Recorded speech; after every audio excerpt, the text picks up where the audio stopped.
Yung mga may cancer patients, sabi ko sa doktor ko, ba't lumalakas ako? Sabi niya, isa lang yan. You are mentally strong, kaya feeling mo strong ka. Okay, kailangan fighter tayo. Kapag may subok sa buhay, labanan, huwag takutan, tanggapin, o may pagsubok, huwag magalit, may purpose yan. Kamakailan lang nang pumutok sa social media ang balitang ang sikat na social media icon na si Doc Willie Ong ay sumailalim sa isang chemotherapy sa kadahilan ng tinamaan siya ng isa sa mga nakamamatay na sakit na sarcoma cancer na ayon sa kanyang doktor ay active at mahirap gamuting klase ng cancer. Pansin na pansin din ang biglaang pagpayat at pagbaba ng timbang ni Doc Willie at ayon sa kanya ang nakikita niyang dahilan ng sakit ay labis na stress sa pambaba sa kanya ng ilang mga netizens sa panahon ng kanyang pangangampanya. Do not put out this video, I will just die. The news will be, Doc Willie died one day.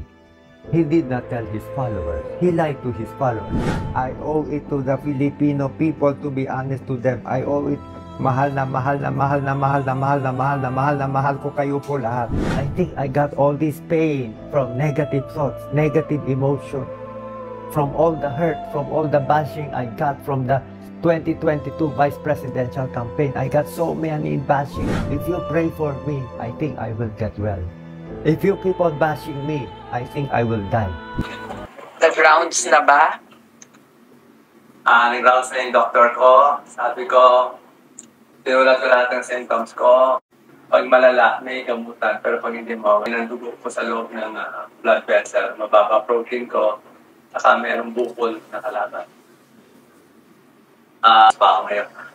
Ganun daw talaga. Hingal. May tubig ako dito. Sa kanan, pleural effusion, tubig sa baga. Pero pag konti lang, ayan lang, hindi lang gagalawin. Maganda naman tingnan ko. Malas, nababawasan na. Meron akong albumin and Lasix. Pampakuha ng volume sa labas, pampainit. Panlaban sa bukol, tuloy-tuloy na yung chemotherapy ko. Doxorubicin, cisplatin, at pag wala daw akong blood clot sa paa ko, bibigyan ako ng Avastin. Yung Avastin, kasi ang bukol na masamang bukol palang ginagawa ng mga masasamang bukol sa mga ibang pasyente. Kinukuha niya ang dugo natin. Itong mga masasamang bukol, parang mga alien yan. Para silang mga alien, kumukuha sila ng sariling blood supply. Kinukuha nila yung blood supply natin, dadali nila sa bukol para lumaki. So, binubusog nila sarili nila para silang bulate, para silang alien. So, gagawin ng Avastin, papaliitin ang daanan.